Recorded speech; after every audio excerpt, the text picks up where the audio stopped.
Sorry, my phone just slipped. Hello, everybody. My name is Colin, and today we're going to be talking about a little upcoming film that a good amount of people are excited for, Avengers Endgame. I adored Infinity War. If it isn't my favorite MCU film, it's pretty damn close. Top 3. I love the Russos. What they've done with the character arcs in the MCU is absolutely incredible. With Winter Soldier and Civil War, how they're able to balance these stories, it's amazing. And I'm just so excited for Endgame. I haven't made trailer breakdowns, but that's mainly because I see so many different people doing it, so I'm kind of late to the party on those.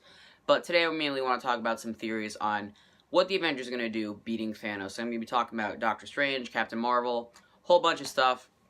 But before we get into it, make sure to give this video a thumbs up and make sure to share this video via social media. And if you have not already, please subscribe to my channel, as I will be doing daily stuff on Avengers Endgame, Game of Thrones Season 8. I think there's something for everybody in there.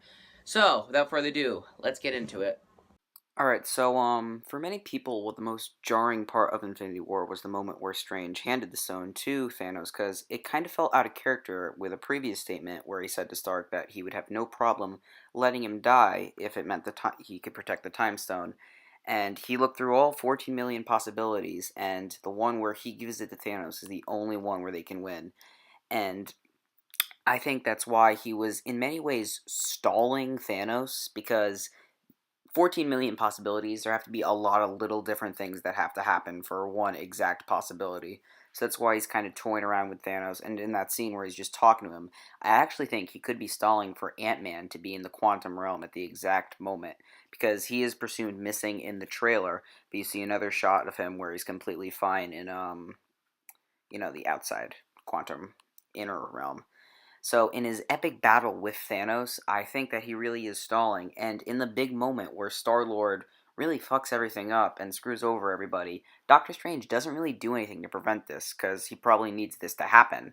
Because if you think about it, Star-Lord really could have held back, but I think that Strange letting Thanos reveal that information sort of caused that. Now, I think the reason he obviously let Stark survive was because Stark is going to be, in many ways, leading the rebellion of the Avengers to fight against Thanos and actually avenge their friends. I think a big theme throughout Avengers Endgame is going to be resurrecting the ones you love. And in his fight with Thanos, the moment where Thanos bleeds, it's shown that Thanos is somewhat vulnerable and that he can be defeated. With or without the gauntlet, Thanos is somewhat vulnerable.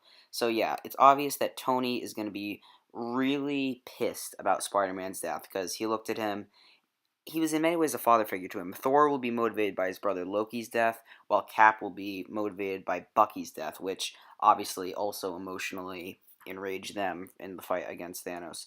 But I actually think that Rocket is going to have one of the more emotional arcs in the movie, because his entire family, all the Guardians from Drax to Groot, they're all dead. So I expect Rocket to also be really motivated, and you also have Okoye, who is going to be really motivated by T'Challa's death, which obviously hit her really hard. And Hawkeye will probably have a family member that's dead. I don't know if it's going to be his daughter or his wife. It'll probably be something like that, and he's really going to have a big thing to do in Avengers Endgame.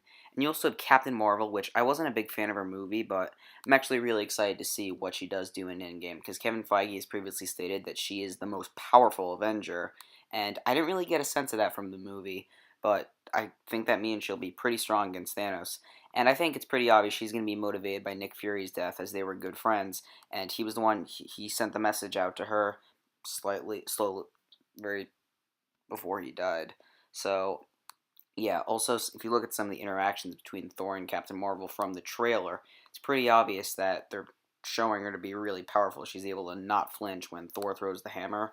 I mean, that's some really badass stuff there. But also Nebula, she's going to be motivated by Gamora's death. And actually, if you read the comics, Nebula is one of the ones that is able to defeat Thanos by using the gauntlet. She's able to put the gauntlet on. I don't know if they're going to put that in this movie, but they might try something with it. And you also have the way that Civil War divided the Avengers. I think a lot of the character interactions in this film, particularly between Cap and Tony, they're going to be very conflicting, because they know even they got to put their differences aside and they got to kick Thanos' ass. It's the only way they're going to be able to win. So yeah, guys, that was my video today on Avengers Endgame. I know you probably didn't see anything new or anything like that. I'll probably put out 2, maybe 3 more videos till Endgame comes out. I'm really excited for this movie, guys. It's what my entire comic book life's been leading up to, and I won't put out as many because you obviously have Game of Thrones Season 8, so it's tricky. So thank you all for watching today. If you have not already, please subscribe to my channel for more Avengers Endgame Game of Thrones related content. Thank you all for watching, and I will hasta la vista.